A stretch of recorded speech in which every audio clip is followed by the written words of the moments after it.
नमस्कार दोस्तों, मैं हिम्मत सेठ एक बार फिर आपके सामने उपस्थित हूँ एक नए विषय को लेकर।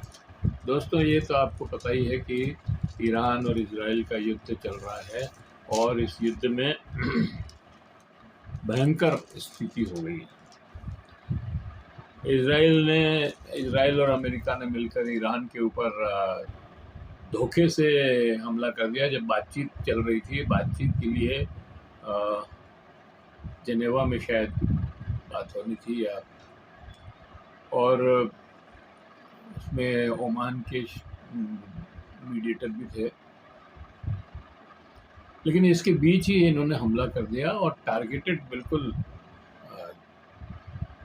हमला किया है, जैसे कि उनको पिन पॉइंट करके कि यहाँ पे खोमेनी साहब तेज लोगों के साथ उपस्थित हैं।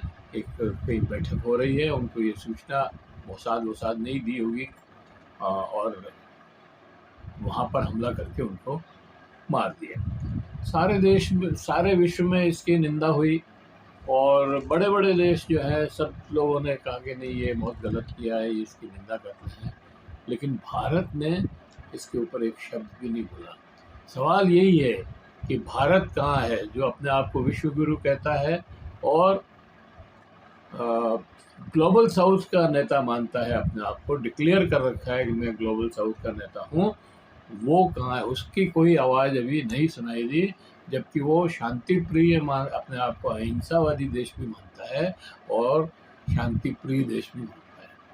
उसने अभी तक भी एक भी बार इस हमले की निंदा नहीं की। आखिर क्यों? ये बड़ा सवाल है। बड़ा सवाल दोस्तों, कहीं पे भी उसकी उपस्थिति दिखाई नहीं दे रही है।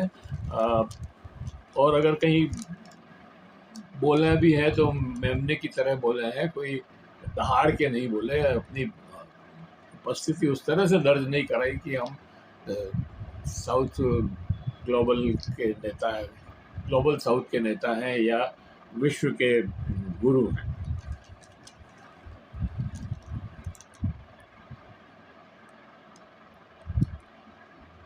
और ये खेमनेई को ही नहीं मारा, बल्कि 30 और जवान लोगों को, उनके जो जनरल्स थे जिनके साथ उनकी मीटिंग हो रही थी, और उसमें वो मारे गए। तो दोस्तों, यही बात कहना है कि भारत की आवाज़ क्यों नहीं आ रही है, भारत को इसके ऊपर क्यों नहीं बोल रहा है, भारत अपनी चुप्पी क्यों साधे हुए है, ये बड़ा सवाल है। वैसे तो नरेंद्र मोदी से कोई अपेक्षा नहीं की जा सकती, क्योंकि वो